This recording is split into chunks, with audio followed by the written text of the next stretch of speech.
Matt Lenihan for Boxing Social in association with William Hill and Empire Fights. So delighted to be joined by Lou Dibella. Lou, we're here in the States, Oklahoma.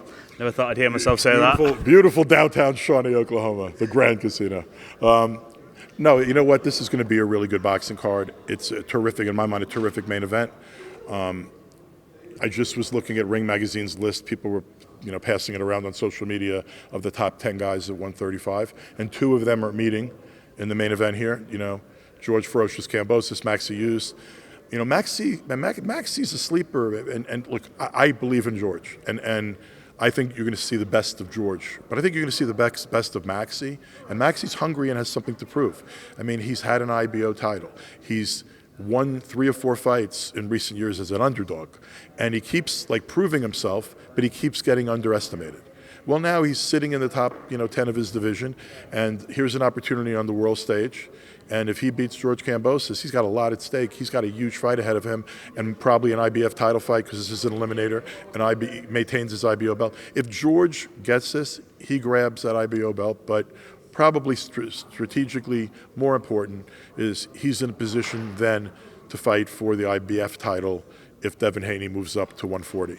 For me, this fight is so intriguing because you mentioned there Maxi Hughes' journey. Obviously, from the UK, we know him very well. We know what he's been through, and then to get back to this point. Yeah. George, on the other hand, he's climbed that mountain of having all the belts. He then fought Devin Haney twice, secured his family's future. It affects, and actually Maxi said this, it has an impact when you lose 2 fights in a row. I mean, George is coming off 2 fights, but it tells you a lot about George Kambosos that he wanted Maxi Hughes here. He's not coming back to something easy. He's not coming back to something meaningless or just let me get myself a W and let me get comfortable again and get in the winning. No, he's in real tough with a guy who's hungry as hell, where the greatest possibilities are at stake. Literally, they're likely fighting for a shot at a world title, and it says a lot about George that and it also says a lot about Maxi that he made the phone call, because Maxi is telling people that he really wanted this fight. Maxi had worked with Matchroom, and I think Matchroom had treated him well, and I think that there were possibilities of fights that they were offering him, but he wanted a big name. He wanted a big name, and he wanted the world stage. And I got a phone call from Maxi, and he said, Max, look, and he said, I have nothing bad to say about Matchroom.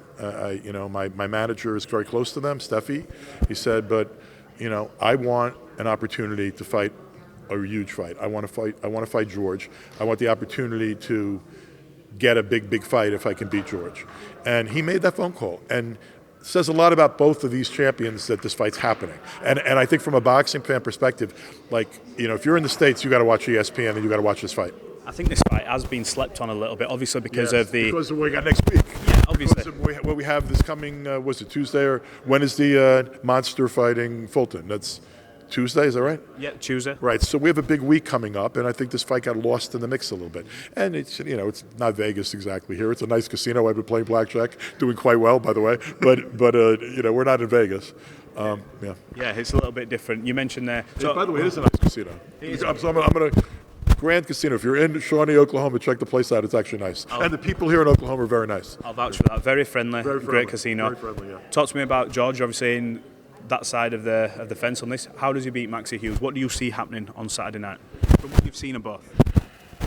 I think you have to see the George you saw in the second Haney fight, the George you saw in the Teofimo fight. I think he's got to go and be aggressive. I think he has to let his hands go. I think he has to fight smart, but I think he has to assert, activity and pressure, and he has to take advantage. Maxi sometimes throws a little wide. I think George has to take advantage of that. But Maxi's a bitch to fight. Maxi's a hard guy to fight, man. This is I got to tell you, I know that this is a real test. I think a lot of the people from the States, obviously not yourself because you know boxing inside out at the back of your hand, but they see this. A lot of people are sleeping on it, man. 100%. Because they don't know Maxi. Mm-hmm. But by the way, they don't know Maxi. That's why Maxi wanted this opportunity. Right, and if Maxi does his thing and really performs to the best of his abilities, frankly, win, lose, or draw, if he's the best Maxi Hughes in there and fights a hell of a fight with George, he probably is bigger than he was walking into the fight. Yeah, his stock would go up. Look, yes. you mentioned the fight there that we'll have to come on to, Fulton Inoue, the monster returns. What a great fight, and this man is an absolute machine, monster, quote unquote, his nickname. What do you make of that fight? I would never bet against the monster. It's hard not to, isn't it? I will never bet against the monster. Now, that being said, if I were to bet that fight, if you gave me a little pile of money and you said, Mr. Dibella, you won a contest, but you must put this little pile of money on someone, I'm going to take 3-1 on Stephen Fulton, because that's disrespectful. He's a really good fighter. He's a really good fighter. So, like, if you're going to give me 3-1 on a champion, in that kind of situation, I'm probably going to take the 3-1. But honestly, I'm probably going to lay off and I'm just going to enjoy the fight. But what do I make of it? Inoue is deservedly the favorite. It shouldn't be a 3-1 fight. If you're looking for a value bet the underdog. Absolutely right. Look, Errol, Spence, Terence, Crawford. Let's just come on to it. And we've been waiting for this. I love this. We've been waiting for this fight. I feel like. By the way, anyone in Texas or Oklahoma or this region, I'm going to be in Dallas at Frisco, Texas next week, and we're doing a 5-fight card. Edward Vasquez against Brian DeGracias for IBF Intercontinental title. There'll be a really good women's fight. There will be 5 fights in all, live fights, and then on the big screen in the ballpark, there's going to be the fight, the fight we've all been waiting for, Spence Crawford. I've picked Errol Spence since I promoted his early fights. I've always believed size, strength, etc.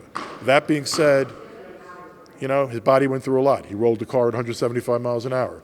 His retina as well. The issues with his retina. He's not making any excuses, and I think I'm not going to change my pick. I've always picked Errol. I'm just going to leave it alone. I'll say this, though. I would never bet against. Probably I wouldn't bet against Crawford either. So, if you want a little bet, you want a little Lou Dibella, here's my betting pick for the fight. I have a feeling that this fight's kind of like, I was originally thinking maybe this could be a chess match, maybe it'll be a boxing match. I think that with what's at stake, which is pound for pound, with these guys believing they're in their own class, I think they're going to rumble. So I'm going to bet that it doesn't go 12. I think this is what I like about this fight, and I don't know if you'll agree. The usual quote-unquote shit talk that we see throughout these fights. This doesn't need it. This doesn't need it now.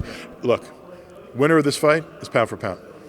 Absolutely. I want to get your opinion on another fight that's coming up. It's a bit of a wild one. I didn't see it coming, but Tyson Fury, Francis Ngannou. What do you make of this whole situation? Just from your outside. That kind of shit, God bless you. I mean, if you want to be entertained, if you're an MMA fan, you want to be entertained. If Tyson's getting a big guaranteed bag and the money is big, because if they're both making a fortune, I don't begrudge them the payday.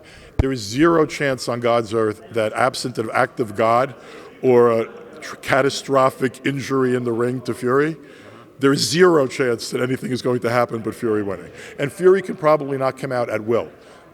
As strong a guy as Ngannou is, it's a boxing match. And you're talking about like the best heavyweight, the best, biggest heavyweight boxer on the planet, and one of the best in generations, right? He ain't losing to Francis Ngannou. So I'm not hating on it. And if someone invites me to a party and I'm not dipping into my own pocket, I probably will watch it, right? If someone invites me over to watch it. But if that's your thing, God bless you, it's not my thing. Heavyweight boxing, there's a lot of, I think this... I really want to see, Fury and Usyk. I want to see Fury and Usyk. It's not... I hate to say it, it's not mega box office, but it's still undisputed heavyweight championship of the world. It's still the two guys that deserve to be in the ring together, and it's still intriguing, right? It's still intriguing. I mean, as much as I think that Fury's a much bigger man, and he's, other than Usyk, the best. He may be the best heavyweight boxer, period, but it's him and Usyk stand alone as heavyweight boxers. But one guy's like naturally 50 fucking pounds heavier. So, I mean, you know, you gotta like Tyson, but it's, I mean, there's a lot of risk for Fury in that fight. A huge risk, but on the flip side to that, we're seeing the return of Deontay Wilder. Touchwood, obviously, I know Matchroom are banking on Anthony Joshua winning for him to go on to fight that. So what do you make of that scenario? Because Saudi have sort of dangled the carrot, but Joshua's got... Joshua? Yeah. I've always loved that fight. I mean, it should have been made years ago. It should have been made, it would have been box office. It's still a very big fight. And if as long as they both don't lose prior to them fighting, it's a very big fight. Had they fought at the height of their undefeated stature, it would have been one of the biggest heavyweight fights in history. But I've always wanted to see the fight. I still think it'd be a great fight, and I still think that Deontay knocks him out. Brilliant. Well, look, Lou, appreciate giving us some of your time. Good seeing you, man. We'll catch up again. Thank you.